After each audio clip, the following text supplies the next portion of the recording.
नमस्कार, आप देख रहे हैं वर्ल्ड नाउ। मैं हूं आपके साथ विवेक शांडिल्य। बड़ी खबरों के साथ, दुनिया भर की हलचल के साथ इस खास शो में हम बात करेंगे दुनिया की वो बड़ी खबरें जिसकी चर्चा पूरी दुनिया में हो रही है। दुनिया में इस वक्त क्या घट रहा है, क्या हलचल मची हुई है, क्या कुछ आपके लिए जानना जरूरी है, रखेंगे आपके सामने। वर्ल्ड नाउ में आज बात होगी एक ऐसे रिश्ते की जिसमें हाल के दिनों में काफी उतार चढ़ाव दिखा।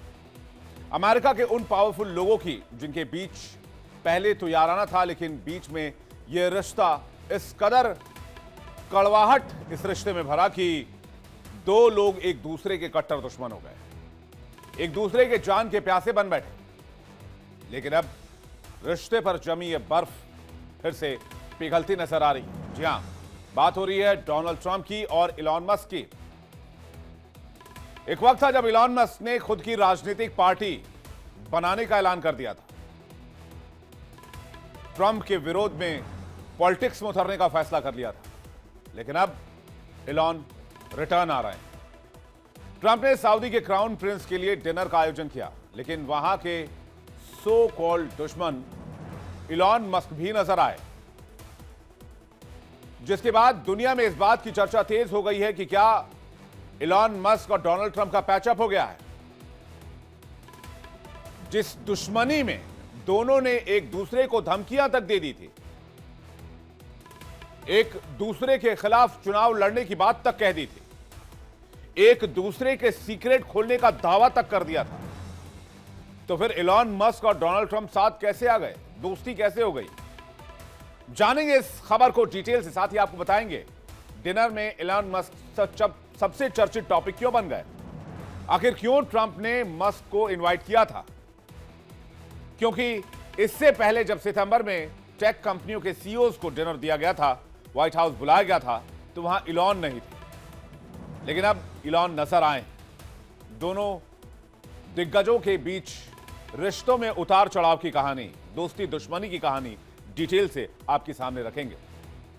फिर बात होगी अमेरिका के उस काले सीक्रेट की जिसके खुलने का डर अमेरिका के हर एक बड़े बिजनेसमैन को है। एक ऐसी सीक्रेट फाइल जिसमें बड़े बड़े उद्योगपतियों के काले कारनामे लिखे हुए हैं, जिसे एप्स्टीन फाइल के नाम से जाना जाता है।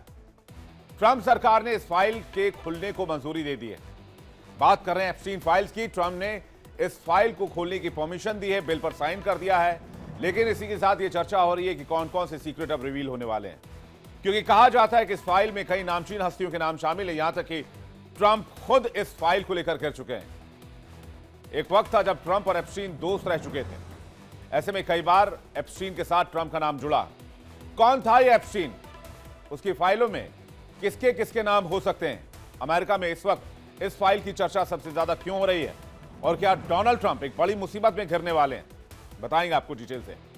इसके बाद बात करेंगे अमेरिका वेनेजुएला के बीच जारी विवाद की। ट्रंप ने सीआईए को वेनेजुएला में ऑपरेशन की अनुमति दे दी है, यानी अमेरिका कुछ बड़ा करने की फिराक में है। आखिर सीआईए कैसे अपने ऑपरेशन को अंजाम देती है, समझाएंगे, बताएंगे आपको। सीआईए का इस्तेमाल अमेरिका कब कब करता आया है, यह भी बताएंगे। ट्रंप मादुरो को सत्ता से क्यों हटाना चाहते हैं, इसके लिए ट्रंप की सेना कूटनीतिक एक्शन कैसे उठाने की तैयारी कर रही है। इसके साथ ही बात करेंगे चीन की, जो अमेरिका के इस एक्शन से नाराज है। चीन ने अमेरिका को क्या धमकी दी है वेनेजुएला को लेकर, यह भी आपके सामने रखेंगे। इसके बाद बातचीत करेंगे दुनिया के एक ऐसे शहर की जहां पर दिन ढल चुकी है। अब आप सोच रहे होंगे इसमें कौन सी नई बात है, दिन तो हर रोज ढल जाती है, हर रोज रात होती है। लेकिन यहां इस शहर में दिन ढलने के बाद अब अगली सुबह जो होगी वो 64 दिन के बाद होगी, यानी कि 2 महीने से ज्यादा वक्त तक अब रात ही रहेगी। आप कहेंगे मुमकिन कैसे है? बेशक दुनिया के देशों का टाइम अलग अलग हो सकता है, लेकिन क्या कोई ऐसी जगह भी है जहां 2 महीने सूरज ही ना उगे? आखिर ऐसा क्यों है, ये जगह कौन सी है, और वहां पर फिलहाल क्या तस्वीर है, वो भी आपको दिखाएंगे। तो चलिए शुरू करते हैं और देखते हैं आज की खास पेशकश वर्ल्ड नाउ। वर्ल्ड नाउ में सबसे पहले बात करते हैं दो दोस्तों की जो एक दूसरे के कट्टर दुश्मन बन गए थे, लेकिन एक बार फिर से दोबारा दोस्त बनते नजर आ रहे हैं। उनके रिश्तों पर जमी बर्फ पिघलती नजर आ रही है। अमेरिकी राजनीति की सबसे हाई प्रोफाइल टकराव की कहानी है, जिसमें ट्विस्ट हैं, टर्न्स हैं, रोमांच है, धमकियां हैं, चेतावनी है, वार्निंग है और फिर रीयूनियन भी है। और ये सब कुछ 6 महीने के दरमियान हुआ है। जी हां, बात कर रहे हैं अमेरिका के राष्ट्रपति डोनाल्ड ट्रंप और टेस्ला के सीईओ इलॉन मस्क की। 6 महीने पहले तक जहां इलॉन मस्क और राष्ट्रपति डोनाल्ड ट्रंप एक दूसरे पर खुलेआम वार कर रहे थे, वहीं मस्क पूरे सम्मान के साथ व्हाइट हाउस में वापस लौट आए और डोनाल्ड ट्रंप के स्टेट डिनर में खास मेहमान भी बने। दरअसल व्हाइट हाउस में Saudi crown prince Mohammed bin Salman के सम्मान में ट्रंप ने डिनर का आयोजन किया था। डिनर की तस्वीर आप देख लीजिए। ये दुनिया की सबसे महंगी डिनर पार्टीज में से एक है, क्योंकि डिनर सिर्फ सामाजिक कार्यक्रम नहीं था, बल्कि इसका मकसद अमेरिका और सऊदी अरब के बीच व्यापार रणनीतिक रिश्तों को मजबूत करने का मकसद था। ट्रंप के इस डिनर पार्टी में, जहां पर सऊदी क्राउन प्रिंस भी थे, डोनाल्ड ट्रंप भी थे, राजनेताओं के साथ साथ कई चर्चित हस्तियां भी आमंत्रित की गई थी, क्योंकि सऊदी अरब अपनी एआई कंप्यूटिंग पावर बढ़ाना चाहता है, इसलिए टेक दिग्गजों को इस डिनर पार्टी में बुलाया गया था। इसकी तस्वीर आप देखिए, जहां पर क्राउन प्रिंस भी पहुंचे और जहां पर इलॉन मस्क भी पहुंचे और जहां पर डोनाल्ड ट्रंप, दोनों जो शीर्ष लीडर हैं दोनों देशों के, वो इस डिनर पार्टी को होस्ट करते नजर आए। अब मेहमानों की सूची में एक नाम बहुत इंपॉर्टेंट था, एक नाम बहुत खास था। इसमें इलॉन मस्क का नाम शामिल किया गया। जरा फुल स्क्रीन तस्वीर आप देखिए, जो इस बात का संकेत है कि वो सऊदी अरब के साथ तकनीक और आर्थिक सहयोग के लिए तैयार है। और जो तस्वीर में अभी आप देख रहे हैं इलॉन मस्क को, वो भी इस डिनर पार्टी में आए थे। और यही खबर इस बात से बड़ी हो गई कि यहां पर सऊदी क्राउन प्रिंस और डोनाल्ड ट्रंप की मुलाकात हो रही थी। डिनर तो क्राउन प्रिंस के लिए था, लेकिन लाइमलाइट लूट गए इलॉन मस्क। व्हाइट हाउस में मस्क की मौजूदगी सैकड़ों सवाल खड़ी कर गई। अमेरिका के साथ साथ पूरी दुनिया में सबसे बड़ी खबर बन गई। और जो तस्वीर सामने आई, उसे देखकर लोग कहने लगे कि लगता है ट्रंप और इलॉन मस्क की दोस्ती फिर से हो गई। यह तस्वीर देखिए, इस पर जरा गौर कीजिएगा। जैसे ही डिनर हाउस में डोनाल्ड ट्रंप की एंट्री होती है, वो इलॉन मस्क को थपथपाकर एक तरह से उनसे अभिवादन करते हैं, उनसे मुलाकात करते हैं। इसको हमने स्लो मोशन भी किया है। अब देखिए, जैसे ही डोनाल्ड ट्रंप यहां पर आएंगे, हालांकि वो किसी से नहीं बात कर रहे हैं, लेकिन ये देखिए, यहां पर वो इलॉन मस्क को छूकर एक तरह से बताने की कोशिश करते हैं कि ऑल इज वेल है, सब कुछ ठीक है। ये देखिए, एक बार फिर से इस तस्वीर को देखिए। अब जरा फुल स्क्रीन तस्वीर आपको दिखाते हैं। ये खबर क्यों, ये कहानी क्लाइमैक्स और टर्न ट्विस्ट से क्यों भरी हुई, ये भी आपको बताएंगे। ट्रंप अभी भी अपने दोस्त के लिए सॉफ्ट कॉर्नर रखते हैं। इस तस्वीर से इस बात का अंदाजा हो जाता है। जब ट्रंप डिनर के लिए हॉल में एंटर हो रहे थे, इस टाइम मस्क गेट के पास खड़े थे। जैसे ही ट्रंप एंटर होते हैं, मस्क को हाथ लगाते हैं और स्माइल करते हैं। एलन मस्क भी डोनाल्ड ट्रंप को ग्रीट करते नजर आते हैं, सिर हिलाते नजर आते हैं। इतना ही नहीं, व्हाइट हाउस में Saudi crown prince Mohammed bin Salman के साथ डिनर के दौरान इलॉन मस्क, डोनाल्ड ट्रंप तीन बार नाम लेते हैं डोनाल्ड ट्रंप और मजाकिया अंदाज में कहते हैं, इलॉन तुम बहुत लकी हो कि मैं तुम्हारे साथ हूं। फिर हंसते हुए पूछते हैं, क्या इसने कभी मुझे ठीक से थैंक यू कहा है। ट्रंप ने डिनर के दौरान मस्क का जिक्र किया और उन्हें ओल्ड फ्रेंड बताया। कुछ रिपोर्ट्स में यह भी कहा जा रहा है कि मस्क डॉज के रोल में वापसी कर सकते हैं और इसके ही संकेत बार बार ट्रंप दे रहे हैं। ट्रंप के इस डिनर के बाद इलॉन मस्क ने अपने सोशल मीडिया अकाउंट पर एक पोस्ट किया। क्या पोस्ट किया वो देखते हैं। ये देखिए, ये है डोनाल्ड ट्रंप का पोस्ट, इलॉन मस्क का पोस्ट, माफ कीजिएगा, डोनाल्ड ट्रंप के डिनर पार्टी के बाद। I would like to thank you President Trump for all he has done for America and the world. अब डिनर पार्टी में डोनाल्ड ट्रंप ने कहा, क्या इसने मुझे कभी थैंक यू कहा है? तो इलॉन मस्क ने सोशल मीडिया पर जाकर बाकायदा तस्वीर लगाकर थैंक यू कहा। इस मैसेज ने दोनों देशों के दोनों शख्सियतों के रिश्ते को लेकर नई चर्चाओं को जन्म दे दिया है। न्यूयॉर्क टाइम्स की एक रिपोर्ट बताती है कि डिनर मस्क की वापसी का प्रतीक था। इसके अलावा सऊदी अरब ने टेस्ला और XAI, जिसे ग्रॉक के नाम से जानते हैं, 40 बिलियन से ज्यादा का निवेश किया है। यह भी इलॉन के वहां पहुंचने की वजह थी।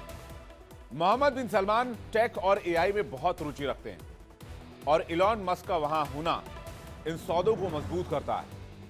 $1 ट्रिलियन की डील में टेक सेक्टर प्रमुख है और मस्क की मौजूदगी अमेरिका की टेक इंडस्ट्री को रिप्रेजेंट करता है। इसके अलावा यह भी है कि एक ग्लोबल पावर के तौर पर अमेरिका अपनी साख सऊदी अरब के सामने बढ़ा रहा था और सऊदी अरब एआई और टेक्नोलॉजी के मामले में दुनिया में अपने आप को हब बनाना चाहता है। ऐसे में इलॉन सऊदी के लिए भी बहुत जरूरी हो जाते हैं और इलॉन जैसे ग्लोबल इन्फ्लुएंसर को यहां शामिल करके ट्रंप अमेरिका के एक सॉफ्ट पावर को भी सामने रख रहे हैं। डिनर में अमेरिकी राजनीति नेता जैसे कि उपराष्ट्रपति जेडी वांस, विदेश मंत्री मार्को रूबियो, व्हाइट हाउस के स्टाफ के सदस्य मेलानिया ट्रंप जो कि प्रथम महिला है, वो भी डिनर में मौजूद थी। इसके अलावा जिन चेहरों की चर्चा हो रही है आपको बताते हैं। ट्रंप के इस डिनर में कौन कौन से दिग्गज बुलाए गए थे, किनको किनको आमंत्रण दिया गया था। यहां पर थे इलॉन मस्क जो कि सीईओ हैं टेस्ला के, टिम कुक सीईओ हैं एप्पल के, जेनसेन हुआंग जो कि सीईओ हैं इनवीडिया के, लीसा सू सीईओ हैं एएमडी के, ग्रेग ब्रॉकमैन जो ओपन एआई के को फाउंडर हैं, क्रिस्टियानो रोनाल्डो जो कि फुटबॉलर हैं, जियानी इन्फैंटिनो जो कि अध्यक्ष हैं फीफा के, जेफ बेजोस जो कि सीईओ हैं अमेज़न के, माइकल डेल जो कि सीईओ हैं डेल कंप्यूटिंग के। इस डिनर के बाद इलॉन मस्क ने कहा कि सऊदी अरब में टेक्नोलॉजी निवेश बढ़ाने की योजना है और उनकी कंपनियां इस बारे में अहम भूमिका निभाएंगी। मस्क की कंपनी XAI और सऊदी अरब के बीच एक बड़ा एआई डेटा सेंटर भी बनाने को लेकर डील की गई है जिसकी क्षमता 500 मेगावाट बताई जा रही है। हालांकि इलॉन मस्क को ट्रंप ने सऊदी क्राउन प्रिंस से मिलवाया था जब दोनों के रिश्ते बेहतर थे। मई 2025 में ट्रंप सऊदी अरब के दौरे पर थे। उस वक्त ट्रंप ने मस्क की क्राउन प्रिंस से मुलाकात करवाई थी, वो तस्वीर भी आपको दिखाते हैं। लेकिन उसके बाद से ट्रंप और मस्क की जो दोस्ती थी वो खटाई में पड़ गई थी। लेकिन वहां जो मुलाकात हुई थी उसकी तस्वीर भी हमने आपके लिए ढूंढ निकाली है। ये देखिए, ये जब मुलाकात हुई थी तब वहां पर भी डोनाल्ड ट्रंप, इलॉन मस्क और सऊदी क्राउन प्रिंस के बीच में बातचीत हुई थी और आमने सामने दोनों नेताओं ने लंबे समय तक बातचीत की थी। ट्रंप ने सार्वजनिक रूप से मस्क का परिचय प्रिंस से करवाया था जिसकी तस्दीक ये तस्वीर कर रही है। Saudi public investment fund PIF ने 2018 में टेस्ला में लगभग 3 से 5% की हिस्सेदारी खरीदी थी। बाद में PIF ने टेस्ला में अपनी हिस्सेदारी काफी हद तक कम कर दी, लेकिन फिर भी तकनीक के क्षेत्र में निवेश जारी रखा। उस वक्त सऊदी ने मस्क की नई एआई कंपनी XAI में भी निवेश की संभावना जताई थी जो अब करीब $40 बिलियन का निवेश बताया जा रहा है। व्हाइट हाउस का ये event Saudi crown prince Mohammed bin Salman के सम्मान में दिया गया था, लेकिन सुर्खियों में सबसे ज्यादा देखने को मिला मस्क और ट्रंप की दोस्ती। मस्क न सिर्फ ट्रंप कैंप पे लौट आए हैं बल्कि उन्होंने अपनी नई राजनीतिक पार्टी बनाने का प्लान भी ड्रॉप कर दिया है। इसके साथ ही उन्होंने यह भी ऐलान कर दिया है कि वो डोनाल्ड ट्रंप को न सिर्फ मध्यावधि चुनाव जो कि अमेरिका में अगले साल होने वाले हैं उसमें सपोर्ट करेंगे बल्कि उनको फंड भी करेंगे। 2026 के मिड टर्म चुनाव में रिपब्लिकन उम्मीदवारों को फंडिंग देने के लिए तैयार हो गए हैं। इसके जरिए उन्होंने संकेत दिया है कि वो टकराव नहीं बल्कि दोस्ती का रास्ता चुन रहे हैं। लेकिन बड़ा सवाल वही है कि मस्क आखिर लौटे क्यों हैं? कौन कौन से फैसले ने हवा बदली है, या ट्रंप का प्लान इसके पीछे कुछ और है? क्योंकि ट्रंप तो ठहरे बिजनेसमैन और ट्रंप किसी भी फैसले को नफा और नुकसान दोनों तरीकों से देखते हैं। आइए जानते हैं कि क्यों बुलाया गया, इसके पीछे क्या राज हो सकते हैं, क्या वो बातें हो सकती हैं। पहली बात तो यह कि टेक्नोलॉजी के बादशाह एलॉन मस्क को नजरअंदाज ही नहीं किया जा सकता है। मस्क को दुनिया के प्रभावशाली टेक उद्यमियों में गिना जाता है। दूसरी बात यह कि उनके प्रोजेक्ट्स टेक्नोलॉजी के क्षेत्र में क्रांति ला रहे हैं और यह ट्रंप के लिए फायदेमंद था। क्राउन प्रिंस के सामने मस्क के जरिए अमेरिका के टेक पावर और इनोवेशन की झलक दी, अमेरिका के सॉफ्ट पावर को सामने रखा। मस्क का बिजनेस भी लगातार बढ़ रहा है। मस्क सऊदी अरब में अपने बिजनेस को विस्तार चाहते हैं, खासकर इलेक्ट्रिक वाहनों, ऊर्जा और स्पेस टेक्नोलॉजी में उनको निवेश भी चाहिए। इसलिए यह मुलाकात करवाई गई, मस्क को बुलाया गया। दो पक्षों के बीच बातचीत और समझौते को बढ़ावा देना मकसद था। निवेश के अवसर को देखिए, सऊदी अरब हाईटेक सेक्टर में निवेश बढ़ाना चाहता है। मस्क की कंपनियां टेक सेक्टर में अच्छा और एआई सेक्टर में अच्छा काम कर रही हैं। मस्क की कंपनियां सऊदी के विजन 2030 के लिए एक आकर्षक पार्टनर के तौर पर देखी जा रही हैं और ट्रंप ने संदेश दिया है कि अमेरिका के पास ऐसे बिजनेस लीडर हैं जो सऊदी को टेक हब बना सकते हैं। हालांकि इसके पहले क्या हुआ था, थोड़ा सा हिस्ट्री में चलते हैं। एकदम से दोनों के रिश्तों के बीच खटास खत्म नहीं हुआ। इससे पहले भी दोनों के बीच कई मुलाकातें हुई थी। ट्रंप और मस्क के बीच मई में हुए विवाद के बाद पहली बातचीत सितंबर में हुई। तब दोनों यूटा के एक यूनिवर्सिटी कैंपस में गोलीबारी में मारे गए नेता चार्ली किर्क को श्रद्धांजलि देने के लिए गए थे। इस कार्यक्रम में 20,000 से ज्यादा लोग जुटे थे। स्मृति सभा में ट्रंप और मस्क एक दूसरे के बगल में बैठे थे और आपस में बातचीत करते हुए नजर आए थे। मस्क के department of government efficiency DOGE छोड़ने के बाद दोनों की यह पहली मुलाकात थी जो इस वक्त आप स्क्रीन पे देख रहे हैं। मस्क के मई में वॉशिंगटन छोड़ते समय तस्वीर आज से बिल्कुल अलग थी।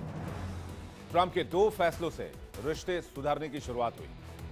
मस्क 2 मुद्दों पर सबसे ज्यादा नाराज थे। ट्रंप ने बाद में उन्हीं पर ऐसे फैसले लिए जो सीधे सीधे मस्क के हित में थे। तो क्यों लौटे और उस विवाद को डोनाल्ड ट्रंप ने कैसे सुलझाया वो भी आपको बताते हैं। आइए देखते हैं, इस पर भी नजर डालते हैं। पहला विवाद आपके सामने रखते हैं। जब नासा के नए प्रमुख का चुनाव होना था तब ट्रंप ने एक ऐसा शख्स नामित किया जो मस्क के विचारों से अलग विचार रखता था। मस्क को यह फैसला पसंद नहीं आया। इलॉन मस्क ने इसका विरोध किया। अपनी कंपनी और स्पेस मिशन के लिए मस्क उस आदमी को सही नहीं मानते थे और मस्क के करीबी जेरेड आइजैकमैन का नामांकन इस चुनाव में रद्द कर दिया गया।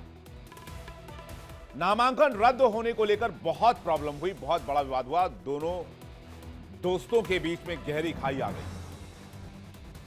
लेकिन ट्रंप ने कुछ ही हफ्तों पहले उन्हें दोबारा नासा हेड के लिए नॉमिनेट किया, जिसे मस्क ने खुले तौर पर सेलिब्रेट किया था। यानी पहला जो है वो सॉल्व हो गया। दूसरा विवाद, मस्क सीनियर व्हाइट हाउस अधिकारी सर्जियो गोर को लेकर भी खफा थे, जिन्हें वो आइजैकमैन के रास्ता का रोड़ा मानते थे। सुलह क्या हुई? बाद में गोर को व्हाइट हाउस अधिकारी के पद से हटा दिया गया। विदाई समारोह में ट्रंप ने कहा कुछ लोग तुम्हें इतना पसंद नहीं करते। ट्रंप ने सर्जियो गोर को भारत में अमेरिका का राजदूत बना दिया ताकि वो वॉशिंगटन से दूर हो जाए। उपराष्ट्रपति वेंस ने 11 नवंबर को सर्जियो गोर के भारत के राजदूत के तौर पर शपथ दिलवाई। यह भी कहा जा रहा है कि मस्क की ट्रंप के साथ बढ़ती नजदीकियां संकेत देती हैं कि वो राजनीतिक या रणनीतिक भूमिका में फिर से वापसी कर सकते हैं। दोस्ती से दुश्मनी तक ट्रंप और मस्क का रिश्ता हमेशा उतार चढ़ाव भरा रहा है। जब ट्रंप 2016 में सत्ता में आए थे तब मस्क उनके सबसे बड़े सपोर्टर्स में से एक थे। इलॉन मस्क ने 2024 के चुनाव में, राष्ट्रपति चुनाव में ट्रंप को जिताने के लिए करीब 2,500 करोड़ रुपए यानी कि $300 मिलियन खर्चे, जिसके बाद वो राष्ट्रपति के सबसे खास लोगों में शुमार हो गए। डोनाल्ड ट्रंप को यह सब बहुत अच्छा लगता है। कोई इन्हें पैम्पर करे, कोई उनके लिए खर्च करे, कोई उनके कैंपेन चला दे, वो बहुत खुश हो जाते हैं। इसलिए आपने देखा होगा कि इलॉन मस्क का व्हाइट हाउस में आना जाना एकदम घर की तरह हो गया था, जिसकी तस्वीर भी हमने अभी लगाई, क्योंकि वो अब डोनाल्ड ट्रंप के बहुत खास बन चुके थे।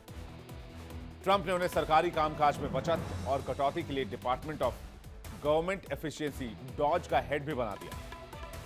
हालांकि बाद में किसी एक मुद्दे पर दोनों के बीच तकरार हो गई और तकरार ऐसी थी कि दुनिया के ताकतवर मुल्क के राष्ट्रपति और सबसे अमीर शख्स एक दूसरे से बुरी तरीके से लड़ रहे थे। मस्क ने मई 2025 में वॉशिंगटन छोड़ दिया। इसके बाद ट्रंप और मस्क ने एक दूसरे पर कई गंभीर आरोप लगाए थे। दोनों ने एक दूसरे को बर्बाद करने की कसम खाई थी। इलॉन मस्क ट्रंप की राजनीति तबाह करने पर तुले हुए थे, नई सियासी पार्टी बनाने का ऐलान कर दिया था। तो ट्रंप का टशन भी ऐसा ही था कि मस्क का बिजनेस वो ले डूबना चाहते थे। ट्रंप ने धमकी दी थी कि वो मस्क की सब्सिडी बंद कर देंगे। दोनों ने एक दूसरे को पागल तक घोषित कर दिया था। लेकिन ये दोस्ती जो दमदार हुआ करती थी वो कैसे टूटी? दोनों के रिश्तों की पूरी टाइमलाइन क्या है, जरा वो देखते हैं।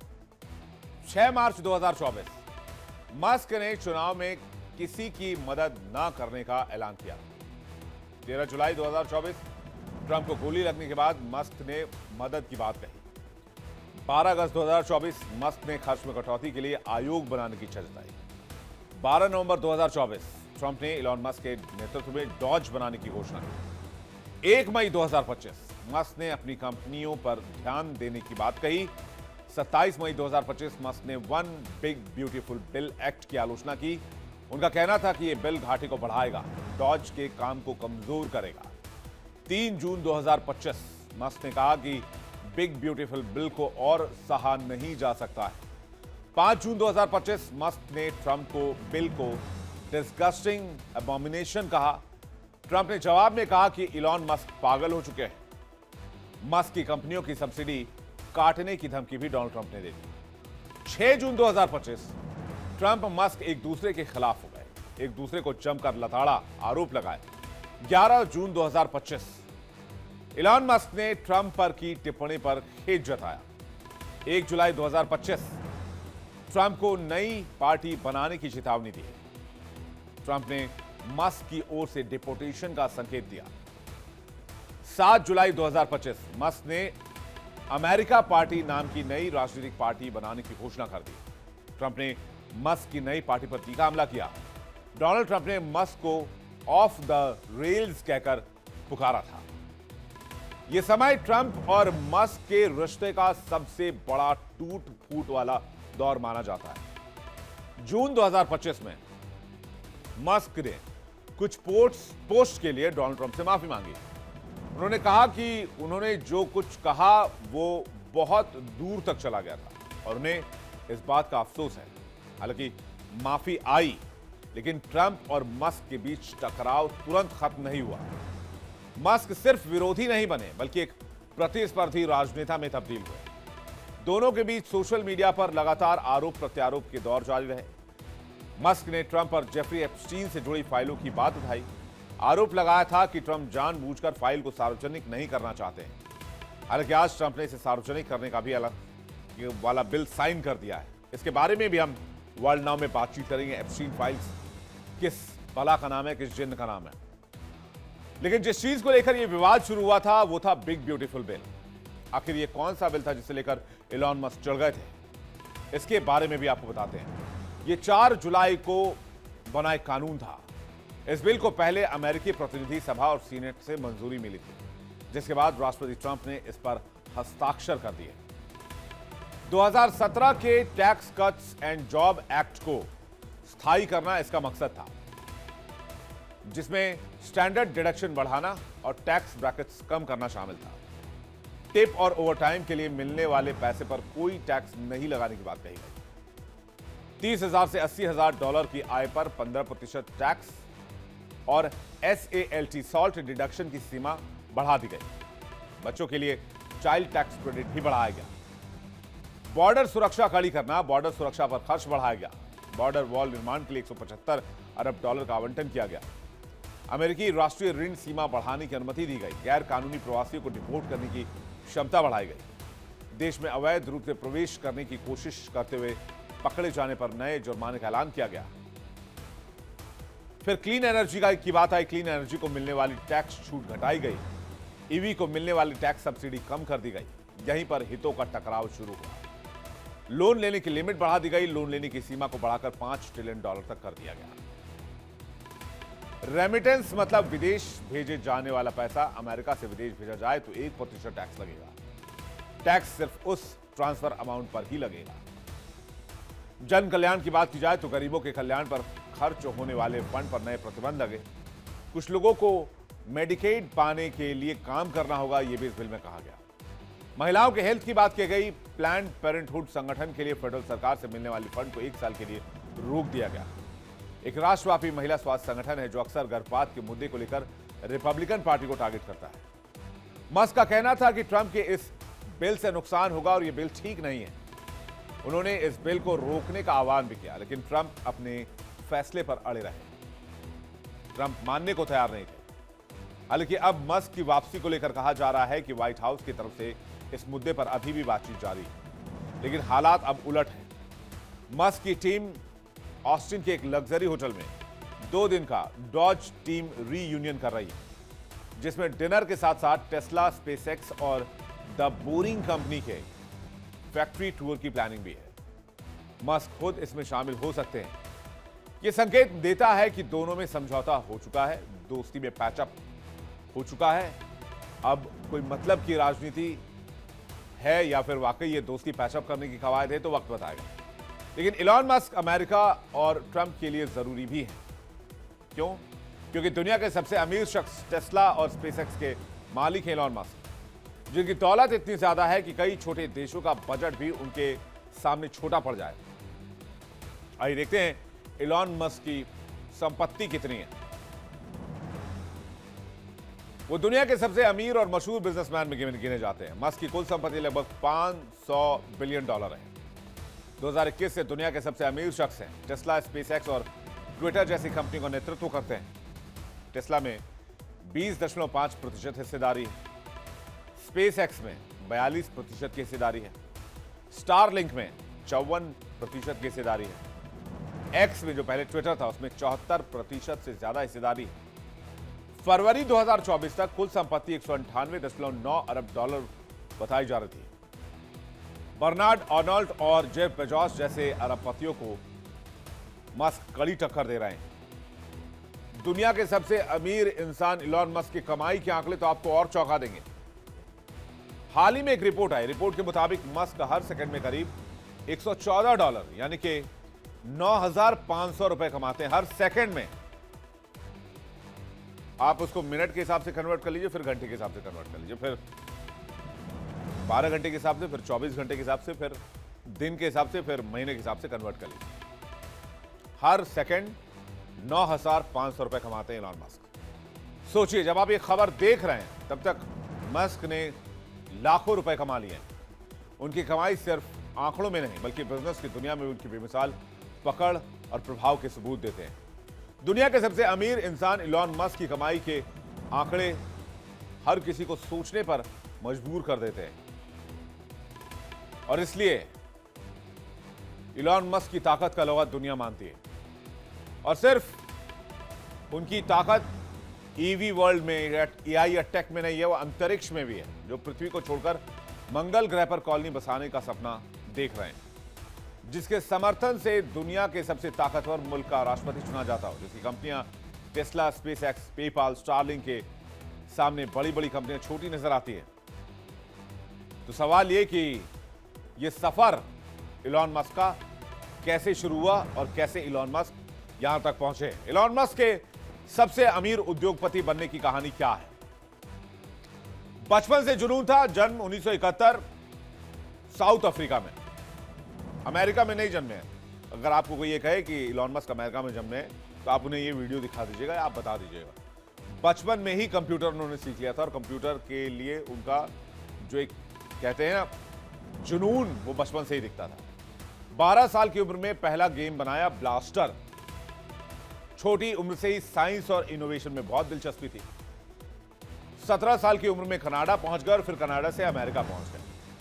फिर यूनिवर्सिटी ऑफ पेंसिल्वेनिया से पढ़ाई की, फिर स्टैनफोर्ड छोड़ा और ताकि खुद का बिजनेस शुरू कर सके। फिर पहला बिजनेस बनाया जिप2, जो कि एक स्टार्टअप था। यह ऑनलाइन सिटी गाइड था। 1999 में कॉम्पैक्ट ने इसे $300 मिलियन में खरीद लिया। पहली बड़ी कमाई $22 मिलियन मस्क को मिली। फिर पेपाल का जादू चला। जिप2 बेचने के बाद उन्होंने X.com बनाया, जो बाद में पेपाल बनी। ये जो X.com है, ये आज की तारीख में वो ट्विटर वाला, ये दूसरा X.com है जो पहले बनी थी। साल 2002 में ईबे ने पेपाल को $1.5 बिलियन में खरीद लिया।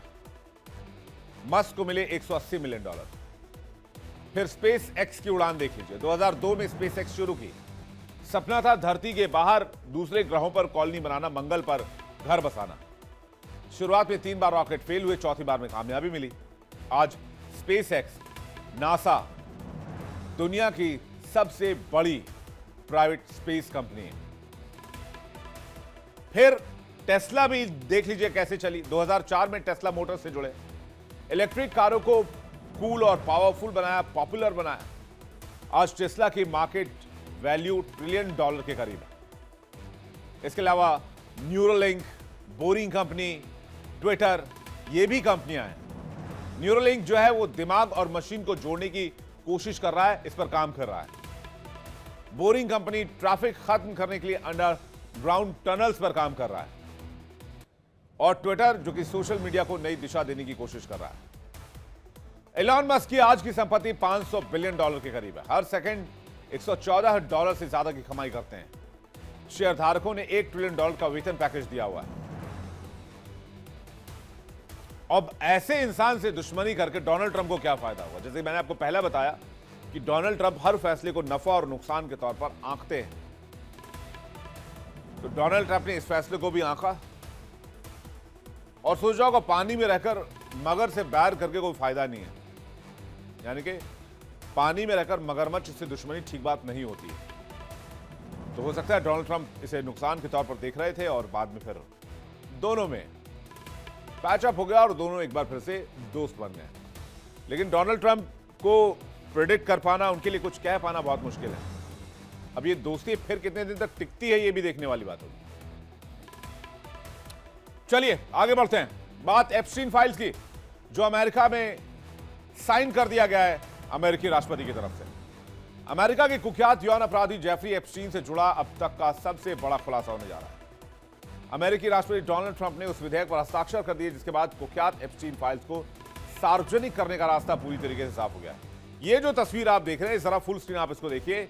इसमें डोनाल्ड ट्रंप और एप्स्टीन के रिश्ते आपको साफ नजर आएंगे। फिर आपको बताएंगे ये कहानी क्या है। ये तस्वीर डोनाल्ड ट्रंप और एप्स्टीन के हैं जो कई साल पुराने हैं।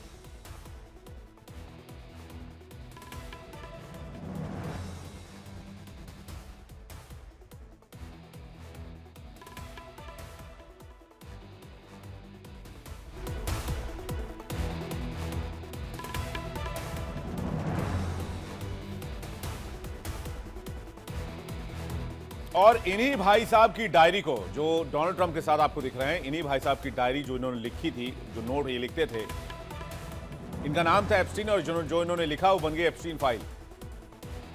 और ये एप्स्टीन जो थे, इनके अमेरिका के तकरीबन हर बड़े कारोबारी के साथ संबंध थे, नेटवर्क था। और इन्होंने जो जो उन बिजनेसमैन के बारे में लिखा हुआ है, इवन डोनाल्ड ट्रंप के बारे में लिखा हुआ है, वो अब सार्वजनिक करने का रास्ता पूरी तरीके से साफ हो गया। कहते हैं एप्स्टीन की डायरी में, जिसे एप्स्टीन फाइल कहते हैं, इसमें कई बड़ी हस्तियों के नाम सामने आ सकते हैं। अमेरिका में एक बहुत बड़ा खुलासा हो सकता है।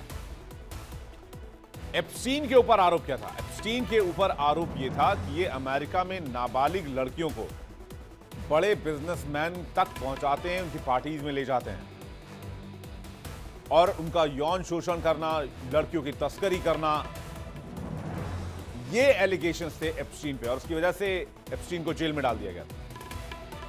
और एप्स्टीन की मौत कैसे हुई आज तक कोई नहीं जानता। ये भी एक बहुत बड़ा राज है। कहानी बहुत दिलचस्प है, चलिए समझते हैं। एप्स्टीन फाइल्स यानी कि वो सीक्रेट दस्तावेज जिस पर सालों से पर्दा पड़ा हुआ था। एप्स्टीन फाइल्स कहे जाने वाले ये दस्तावेज अब सार्वजनिक होने जा रहे हैं क्योंकि इस पर राष्ट्रपति ट्रंप ने साइन कर दिया है। काफी समय से इन फाइल्स को सार्वजनिक करने की मांग हो रही थी, लेकिन विरोध भी उतना ही था। अमेरिकी राजनीति में इस मुद्दे पर बड़ा टकराव देखने को मिला, लेकिन आखिरकार अमेरिकी संसद ने एप्स्टीन फाइल्स रिलीज करने वाला विधेयक पास कर दिया है। सबसे पहले जेफरी एप्स्टीन के बारे में जानिए, कौन है ये आदमी। ये जो शख्स है, इसका जन्म मैनहट्टन के एक यहूदी परिवार में हुआ था। शुरुआती करियर बेयर स्टर्न्स से इसने शुरुआत की। 1981 में अपनी फाइनेंस फर्म कंपनी बनाई। फिर अमेरिकी फाइनेंसर और socialite, high profile network, business, politics, royal family से लिंक। एलिगेशन लगे कि 2000 के दशक में नाबालिग लड़कियों के यौन शोषण, 2008 में सेक्स क्राइम में दोषी, 13 महीने जेल, फिर प्रोबेशन, 2019 में दोबारा गिरफ्तारी, सेक्स ट्रैफिकिंग रैकेट चलाने का आरोप। अगस्त 2019 में जेल के अंदर जेफरी एप्स्टीन मृत पाया गया। और संदिग्ध परिस्थितियों में मौत हो गई। आधिकारिक बयान जो नोट किया गया उसमें आत्महत्या लिखा गया, सुसाइड। लेकिन जब बॉडी चेक की गई यानी कि पोस्टमार्टम किया गया तो गर्दन की हड्डी टूटी हुई थी। अब राष्ट्रपति डोनाल्ड ट्रंप ने इसी जेफरी एप्स्टीन की उस डायरी को सामने रखने का फैसला कर लिया है, उस बिल पर साइन कर दिया जिसमें सारे राज खुलेंगे। दिलचस्प बात यह है कि ट्रंप अब तक इन फाइलों को सार्वजनिक नहीं करना चाहते थे, लेकिन उनकी ही पार्टी के सांसदों ने उन पर दबाव बनाया और आखिरकार इस कानून को पास किया गया। कई सालों से लोग जानना चाहते थे कि आखिर एप्स्टीन के नेटवर्क में कौन कौन शामिल था। एप्स्टीन कहां कहां नाबालिग लड़कियों को सप्लाई करता था, भेजता था, किस किस बिजनेसमैन से उसके संपर्क थे। इन फाइलों में दर्ज नाम दुनिया की राजनीति, व्यापार और मनोरंजन जगत से जुड़े कई प्रभावशाली लोगों को दिक्कत में डाल सकते हैं। अब सबकी नजर फाइल्स के सार्वजनिक होने पर टिक गई। जेफरी एप्स्टीन एक पावरफुल फाइनेंसर जिसने नाबालिग लड़कियों के शोषण के आरोप के बाद सुर्खियां बटोरी और कुछ दशकों पहले उनके सामाजिक घेरे में एक नाम अक्सर दिखाई देता था, नाम था डोनाल्ड ट्रंप, जिसकी तस्वीर हमने आपको थोड़ी देर पहले दिखाई, वो फाइल पिक्चर दिखाइएगा। आज हम बताएंगे कि कैसे डोनाल्ड ट्रंप और एप्स्टीन में दोस्ती हुई, फिर कैसे उनका रिश्ता टूट गया और अब क्या सवाल उठ रहे हैं। सबसे पहले ट्रंप और एप्स्टीन के याराना पर आपको डिटेल देते हैं। ये देखिए, ये फोटो, दोनों हाई सोसाइटी के जाने माने चेहरे थे। ट्रंप बिजनेस की दुनिया में मशहूर थे, एप्स्टीन अमीर फाइनेंशियल एडवाइजर थे। दोनों की मुलाकात न्यूयॉर्क की एलीट पार्टियों में हुआ करती थी। ट्रंप और एप्स्टीन दोनों पाम बीच में प्रॉपर्टी रखते थे और दोनों एक दूसरे की पार्टियों में शामिल भी होते थे। ट्रंप का मार ए लागो जो क्लब है वो अमीरों का हॉटस्पॉट और हैंगआउट स्पॉट हुआ करता था। कई पार्टियों में ये दोनों साथ देखे गए, कई फैशन और सोशल इवेंट्स में दोनों देखे जाते थे। एप्स्टीन के जेट से डोनाल्ड ट्रंप यात्रा भी करते थे। ट्रंप ने 7 बार प्राइवेट जेट से ट्रैवल किया एप्स्टीन के। ये उड़ानें ज्यादातर पाम बीच और न्यूयॉर्क के बीच हुआ करती थी। 2004 में ट्रंप और एप्स्टीन में झगड़ा हो गया। उसके बाद डोनाल्ड ट्रंप ने बयान दिया था कि वो एप्स्टीन को अब अपना दोस्त नहीं मानते हैं। ये एक साल था 2002 और न्यूयॉर्क मैगजीन को दिए गए इंटरव्यू में डोनाल्ड ट्रंप ने वो बात कही जिसने आज अमेरिकी राजनीति में भूचाल खड़ा कर दिया। डोनाल्ड ट्रंप ने कहा था कि मैं जेफरी एप्स्टीन को 15 सालों से जानता हूं, एक शानदार इंसान है, उसके साथ रहना मजेदार होता है, उसे भी सुंदर महिलाएं पसंद हैं और उनमें से कई महिलाओं की उम्र कम होती है। यानी सत्ता, पैसा, सोशल सर्कल और सेक्स, इस ट्रायंगल में ट्रंप और एप्स्टीन की दोस्ती की कहानी छिपी हुई है। बल्कि दोनों एक दूसरे की बड़ी खुलेआम तारीफ किया करते थे। पुराने वीडियो और तस्वीरें साफ बताती हैं कि दोनों की मुलाकातें सिर्फ औपचारिक नहीं थी, बल्कि उनकी दोस्ती हाई प्रोफाइल पार्टी, निजी क्लब और एक्सक्लूसिव गैदरिंग्स तक फैली हुई थी। हालांकि यह कहानी पलटती कब है? जब एप्स्टीन पर सेक्स ट्रैफिकिंग के गंभीर आरोप लगते हैं। इसके बाद डोनाल्ड ट्रंप धीरे धीरे कटने लग जाते हैं, दूर होने लग जाते हैं। फिर वो कहते हैं कि मैं एप्स्टीन का फैन नहीं हूं, हमारी बनती ही नहीं थी। कल तक डोनाल्ड ट्रंप ये कह रहे थे, मतलब उस समय की बात अगर करें, कि वो एक बेहतरीन इंसान है, बहुत मजेदार इंसान, उसके साथ रहना बड़ा मजेदार होता है, और अब कह रहे हैं कि हमारी बनती नहीं थी, हमने एक दूसरे से बात करना बंद कर दिया था। साल 2004 एक ऐसा साल जिसने न्यूयॉर्क और पाम बीच के दो चमकते अरबपतियों की दोस्ती को पलट दिया। डोनाल्ड ट्रंप और जेफरी एप्स्टीन दोनों क्लब में साथ, पार्टियों में साथ, पर प्रॉपर्टी की जंग ने रिश्ता चकनाचूर कर दिया।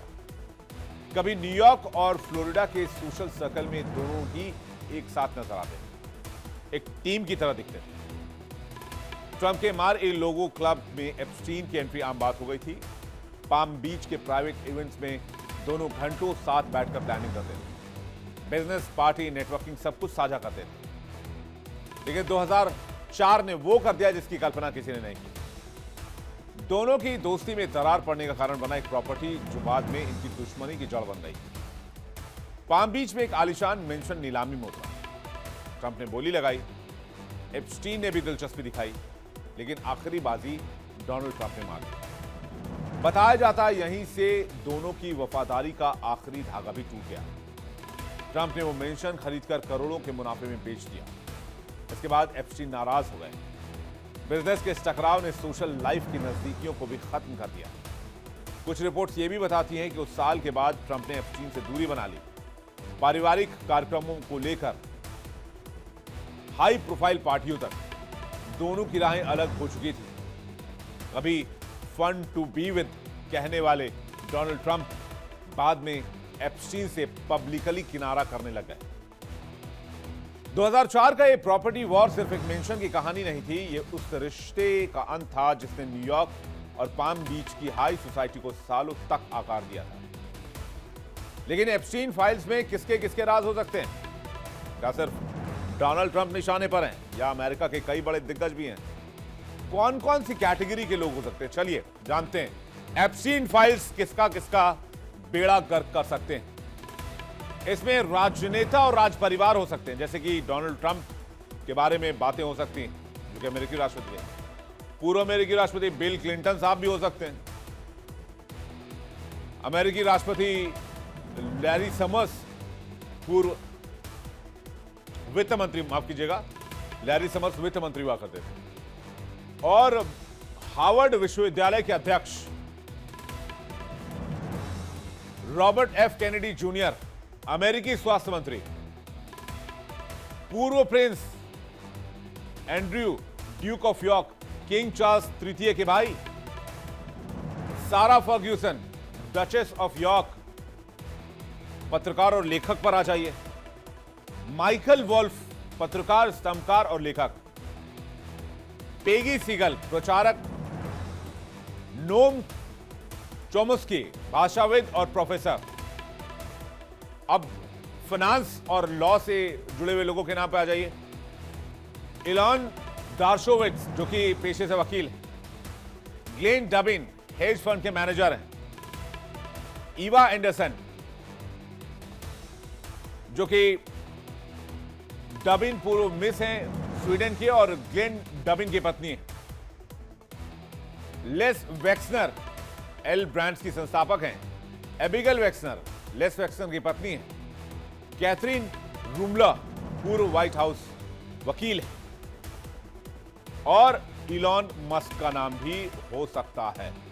इसके अलावा पीटर थियल हैं, जो अरबपति निवेशक हैं, टॉम फ्रिट्जकर हैं, व्यवसायी और परोपकारी भी माने जाते हैं, फिर जीन ल्यूक ब्रूनेल हैं, पूर्व मॉडलिंग एजेंट हैं, फ्रेडरिक फेकाई सेलिब्रिटी हेयर स्टाइलिस्ट हैं, एलेक्जेंड्रा फेकाई फ्रेडरिक फेकाई के बेटे हैं। मनोरंजन और मीडिया जगत से जुड़ी हस्तियों को भी देख लीजिए। माइकल जैक्सन, पॉप स्टार, हालांकि वो दिवंगत हो चुके हैं, अब है नहीं। मिक जैगर, रोलिंग स्टोन्स के प्रमुख गायक, कोर्टनी लव, गायिका, Nomi Campbell, model, Chris Tucker, जो कि अभिनेता और कॉमेडी आर्टिस्ट भी हैं, मार्ला मेपल्स, ट्रंप की पूर्व पत्नी, टिफनी ट्रंप, डोनाल्ड ट्रंप और मार्ला मेपल्स की बेटी। एप्स्टीन के सहयोगी और कर्मचारियों के करीब 19 नाम इसमें दर्ज हैं, यानी कि एप्स्टीन के जो करीबी थे वो भी इसमें शामिल हैं। यही वजह है कि 2025 में दोबारा जब एप्स्टीन की फाइलें, कोर्ट डॉक्यूमेंट्स और पुराने बयान सामने आ रहे हैं, तो ट्रंप का वही पुराना इंटरव्यू आज सबसे बड़ा सबूत बन चुका है। यानी अमेरिकी राष्ट्रपति डोनाल्ड ट्रंप ने एक बार फिर से ऐसा कानून साइन कर दिया है जो दुनिया भर की राजनीति, बिजनेस और पावर सर्कल में हलचल मचा सकता है। एप्स्टीन फाइल्स ट्रांसपेरेंसी एक्ट अब 30 दिन में खुलेंगे वो फाइलें जिनके नीचे दर्जनों राज दबे पड़े हैं। ट्रंप सरकार का दावा है कि सच्चाई आगे आएगी, पारदर्शिता ही न्याय है, लेकिन इस फैसले से डर कई बड़े नामों के चेहरे पर दिख रहा है, क्योंकि एप्स्टीन की डायरी और नेटवर्क में शामिल लोग इसके बाद बेनकाब हो सकते हैं। वर्ल्ड नाउ में इस पर हमारी नजर रहेगी। जैसे ये फाइल खुलेगी, अपडेट हम आप तक पहुंचाएंगे। वर्ल्ड नाउ में बात करेंगे अमेरिका और वेनेजुएला के बीच जारी तनातनी की। वेनेजुएला पर हमले का काउंटडाउन शुरू हो चुका है। कैरिबियन सी में अमेरिकी सेना हमले की तैयारी कर रही है। ये तस्वीर आप देखिए जो वेनेजुएला से आई है। वेनेजुएला के बॉर्डर से कुछ ही किलोमीटर की दूरी पर अमेरिका के 2 वॉरशिप स्पॉट किए गए। ये देखिए, फुल स्क्रीन हम आपको दिखा दें तस्वीर, किस तरह से अमेरिका के वॉरशिप्स और फाइटर जेट्स वेनेजुएला के आसपास गश्त करते हुए नजर आ रहे हैं।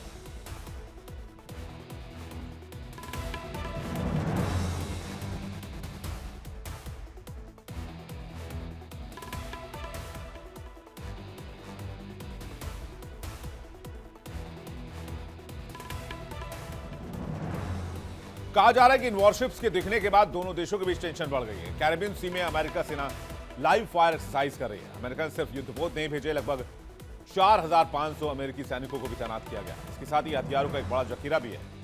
रिपोर्ट में दावा किया जा रहा है कि ट्रंप की सैन्य तैनाती वेनेजुएला को धमकाने और सैन्य प्रदर्शन का तरीका हो सकता है। वेनेजुएला में CIA भी सीक्रेट ऑपरेशन की तैयारी में है। ट्रंप ने CIA को कोवर्ट ऑपरेशन की अनुमति दी है। ट्रंप ने इस बारे में खुद बताया था कि उन्होंने CIA को वेनेजुएला में ऑपरेशन की छूट दी है। ट्रंप ने कहा है कि CIA को इतना अधिकार दिया गया है कि वो जरूरत पड़ी तो लैंड पर भी कार्रवाई कर सकती है। रिपोर्ट्स में यह भी कहा जा रहा है कि CIA का लिथिल ऑपरेशन यानी कि उपद्रव मचाने या मारने तक की क्षमता वाला ऑपरेशन हो सकता है। कहा जा रहा है कि अगर मादुरो ने शर्त नहीं मानी तो CIA इस ऑपरेशन को लीड करेगा। ट्रंप ने इस कदम के पीछे 2 कारण बताए। पहला, वेनेजुएला से कथित तौर पर कैदियों को अमेरिका भेजे जाने का दावा, और दूसरा, ड्रग तस्करी को रोकने की जरूरत, जो उनके मुताबिक समुद्र के रास्ते बेकाबू हो चुकी है। वेनेजुएला में CIA ऑपरेशन की मंजूरी ने अमेरिका के अंदर और बाहर दोनों जगह हलचल बढ़ा दी है। यह कदम ट्रंप प्रशासन की लैटिन अमेरिका नीति में सबसे बड़ी टर्निंग पॉइंट के तौर पर देखा जा रहा है। रिपोर्ट में कहा गया है कि अमेरिका वेनेजुएला के खिलाफ 3 तरफा हमला की तैयारी में है, यानी हमला अलग अलग दिशाओं से हो सकता है। उधर वेनेजुएला ने इस सीधे हस्तक्षेप की कोशिश इसे बताते हुए इसका कड़ा विरोध किया। राष्ट्रपति ट्रंप और राष्ट्रपति मादुरो के बीच इस वक्त स्थिति ठीक नहीं है। राष्ट्रपति मादुरो ने इसे अंतर्राष्ट्रीय कानून का उल्लंघन कह दिया है। वेनेजुएला ने अपनी मिलिशिया सक्रिय करने की चेतावनी दे दी और कहा है कि वो अपनी रक्षा के लिए पूरी तरीके से तैयार है। CIA किस तरह से वेनेजुएला में ऑपरेशन लॉन्च कर सकती है, CIA की प्लानिंग क्या हो सकती है, क्योंकि CIA कोई अटैक करने वाली कोई आर्मी ग्रुप नहीं है, एक खुफिया एजेंसी है। लेकिन ऑपरेशन को कैसे अंजाम देती है, क्या प्लानिंग हो सकती है, इसको जरूर देखा जा सकता है। आइए देखते हैं। खुफिया नेटवर्क जो है वो उसको एक्टिवेट कर दिया गया है। जो लोकल सोर्स है वहां से जानकारी इकट्ठा की जा रही है। ड्रग रूट, मिलिशिया मूवमेंट और सैन्य गतिविधियों की निगरानी भी शुरू कर दी गई है। विपक्षी नेताओं और अफसरों से संपर्क किया जा रहा है ताकि पता चल सके कि कौन किसके साथ खड़ा है। इसके अलावा डिजिटल निगरानी भी रखी जा रही है, जिसमें कम्युनिकेशन है, सैटेलाइट है, इंटेल है, UAVs हैं। इससे मादुरो सरकार की कमजोर और सैन्य स्थिति को परखा जा रहा है। इसके अलावा लोगों का नेटवर्क भी बनाया जा रहा है। CIA सीधे तौर पर एजेंट नहीं भेजती है, वो एसेट्स क्रिएट करती है और एसेट्स के नाम पर लोकल्स का इस्तेमाल किया जाता है। ये लोग अंदरूनी सिस्टम से जानकारी निकालते हैं और पहुंचाते हैं। कुछ नॉन ऑफिशियल कवर ऑपरेटिव भी हो सकते हैं जो राजनयिक नहीं होते हैं। विपक्षी समूहों का सपोर्ट कितना है? कोई सरकारी विरोध करने वाला समूह है, जैसे CIA कम्युनिकेशन सपोर्ट उसको देगा, सुरक्षित टेक्नोलॉजी मुहैया कराई जाएगी, रणनीतिक सलाह दी जाएगी, विपक्ष को दुनिया में आवाज दिलाने में मदद करेंगे। ये सब रिजीम प्रेशर के तहत आता है। ड्रग ट्रैफिकिंग नेटवर्क्स पर सबसे बड़ा फोकस है। अमेरिका का आरोप है कि वेनेजुएला से ड्रग्स अमेरिका पहुंचाया जा रहा है। CIA उन रास्तों और गैंग्स पर नजर रख रही है जो ड्रग्स पहुंचाते हैं। CIA का मकसद यह है कि ड्रग रूट्स को काट दिया जाए। इसके लिए आपने देखा होगा कि हाल के समय में कई बड़े हमले जो हैं वो बोट्स पर किए गए हैं अमेरिका की तरफ से, जिसे वेनेजुएला ने उकसाने वाली कार्रवाई बताया है। वेनेजुएला सरकार की डिजिटल गतिविधियों की मॉनिटरिंग भी की जा रही है। सोशल मीडिया ट्रेंड्स को ट्रैक किया जा रहा है। फेक अकाउंट्स या प्रोपेगेंडा की पहचान की जा रही है। इस तरह के ऑपरेशन बिना शोर किए चलाए जाते हैं। इसलिए गुप्त बातचीत, सैन्य अधिकारियों के साथ जो है वो गुप्त बातचीत भी की जा रही है, गुप्त संपर्क बनाया जा रहा है। डिफेक्शन डील्स यानी कि सरकारी सिस्टम से अलग होने वालों को सुरक्षित रास्ता देने की कोशिश की जा रही है। और अंदर ही कोई वेनेजुएला के अंदर कोई प्रोटेस्ट शुरू हो जाए, कोई विरोध प्रदर्शन शुरू हो जाए, किसी तरह की ज्वाला भड़क जाए जिससे कि अमेरिका का काम आसान हो जाए, वो भी कोशिश की जा रही है। अब CIA राष्ट्रपति के आदेश पर टारगेटेड स्ट्राइक कर सकता है। ये जानकारी मिल रही है। इसके अलावा फोर्सेस को इंटेल दिया जाएगा, एयरफोर्स या स्पेशल फोर्सेस को इंटेल दिया जाएगा सीआईए की तरफ से। इंटेल आधारित ऑपरेशन को लॉन्च किया जाएगा और ये कभी भी सार्वजनिक नहीं किया जाता, सिर्फ अनुमान और रिपोर्ट में ही आता है। यानी सीआईए जानकारी इकट्ठा करती है और अमेरिकी सेना एक्शन लेती है। मादुरो पर दबाव बनाया जा रहा है कि वो पहले ही अमेरिका के रास्ते से हट जाएं। इससे पहले भी दावा किया गया था कि वेनेजुएला के राष्ट्रपति निकोलस मादुरो को सत्ता से हटाने के लिए अमेरिकी खुफिया एजेंसी सीआईए ने ऑपरेशन लॉन्च किया है। दुनिया के कई देशों में जब भी सत्ता बदली, इसके पीछे कोई ताकत काम करती दिखी। एक एजेंसी जिसने जासूसी से आगे बढ़कर दुनिया की राजनीतिक दिशा तय करने की कोशिश की, उसी का नाम है सीआईए, यानी अमेरिका का एक शैडो पावर। चलिए जान लेते हैं कि सीआईए की भूमिका क्या होती है, क्या है। सीआईए का पूरा नाम है सेंट्रल इंटेलिजेंस एजेंसी।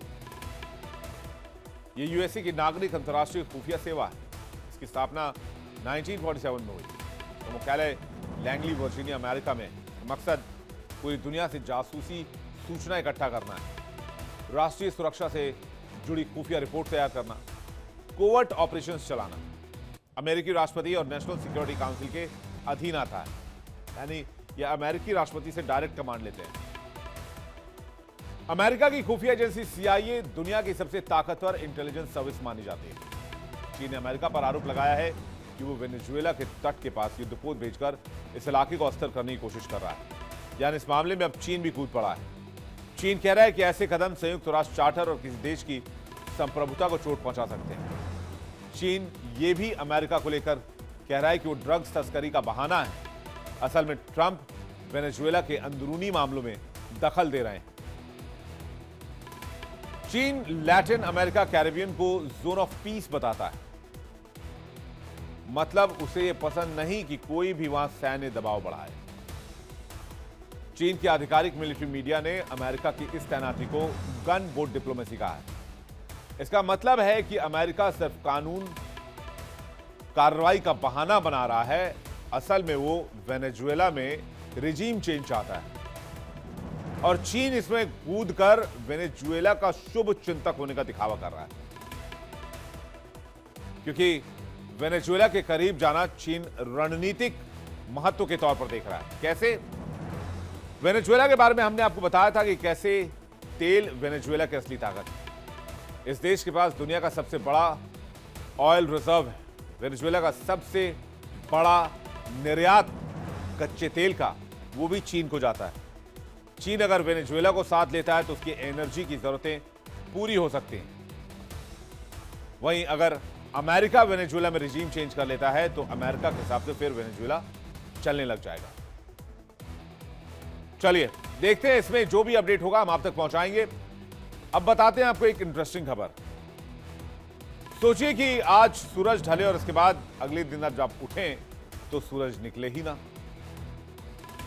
आप सोचेंगे क्या बकवास बात है, क्या ये मुमकिन भी है?